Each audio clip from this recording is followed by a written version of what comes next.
BNP নাকি চাঁদাবাজি করে, বিএনপি নাকি দখলবাজি করে, বিএনপি নাকি ওই যে কে যেন আজহার নাকি মাঝার একজন আছে, আগে ওরা খাইছে এখন এরা খেতে চায় না, কি বলছে না? একদল খাইছে আরেক দল খাওয়ার জন্য রেডি হয়ে আছে। আমরা এরকম চাই না ভাইরে। রাজনীতি করবেন স্বনামে আসে, আড়াইলে আপনার লাগে রাজনীতি করেন। ভিডিওটা শেয়ার করেন, অত্যন্ত গুরুত্বপূর্ণ। ভিডিওটা শেয়ার করেন, আপনাদের কাছে আমি অনুরোধ করছি লাইভের শুরুতে ভিডিওটা শেয়ার করেন।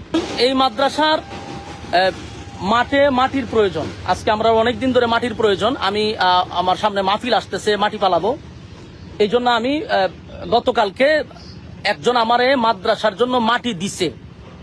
এক ভাই বলছে যে আমার জমির থেকে আপনি মাটি আনেন, আমি আপনার মাদ্রাসায় মাটি দান করছি, আপনি মাটি ফালান।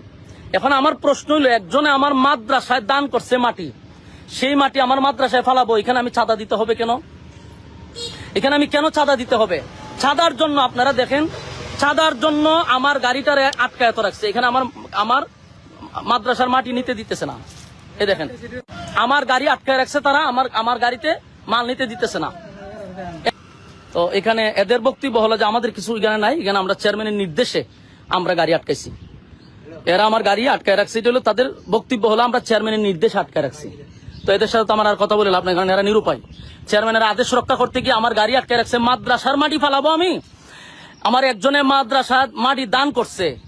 এখন আমরা তো বিভিন্ন জায়গার থেকে, রাস্তাঘাট থেকে চাঁদা নেই, চাঁদাবাজি, তারপরে বিভিন্নভাবে আপনার বিভিন্ন জায়গার থেকে চাঁদাবাজি হচ্ছে, বাজার আট থেকে যেখান থেকে পারে এখান থেকে এখন ধুম ধারাক্কা চাঁদাবাজি চলতেছে। এখন আমি বাংলাদেশের একটা বড় দলকে বলছি যে আপনাদের এগুলা বিষয়গুলো অবগত থাকা দরকার। আরে ভাই, তুই খাস বিভিন্ন জায়গার থেকে, অসুবিধা কি? একটা মাদ্রাসার থেকে তো আমাদের এই জিনিসগুলো বোঝা দরকার। উনি আমার মাদ্রাসার মাটিটা আটকায় রেখে দিছে। আমি ওনারে ফোন দিছি, আমি ওনারে ফোন দেওয়ার পরে কিন্তু লাইভে আসছে। ওনারে আমি কয়েকবার ফোন দিছি, উনি আমার ফোনটা ধরে বলছে যে তোমার সাথে তো আগেরও কথা হয়েছিল, তুমি টাকা পয়সা দিলা না কেন? অথচ আগে একবার মাদ্রাসার মাটি ফালাইতে ওনাকে আমি 20,000 টাকা চাঁদা দিছি। উনার নিজস্ব লোকেরা আমার কাছ থেকে এই চাঁদার টাকা নিছে।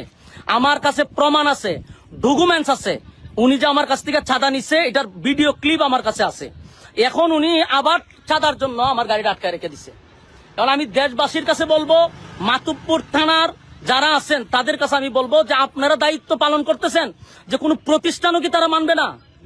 হ্যাঁ, বিএনপির যারা আছেন, আমরা আপনাদেরকে মহব্বত করি, আপনারা নির্যাতিত একটা দল, আপনাদেরকে মহব্বত করি। আপনারা যে মাঝে মধ্যে বলেন যে কে চাঁদাবাজি করে, তো আপনাদের দলের লোকেরা যদি এইভাবে মাদ্রাসা মসজিদ থেকেও চাঁদাবাজি করে, এটা কি আপনাদের দলের জন্য কোনো কল্যাণ বয়ে আনবে?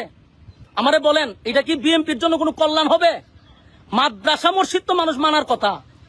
আমার মাদ্রাসাটা আমি যুদ্ধ করে মাদ্রাসা করছি, আজকে আমার মাদ্রাসা মাটি ফালাবো? এখানকার চেয়ারম্যানে তার গুন্ডা বাহিনী দিয়ে আমার মাদ্রাসার মাটি আটকে দিব কেন?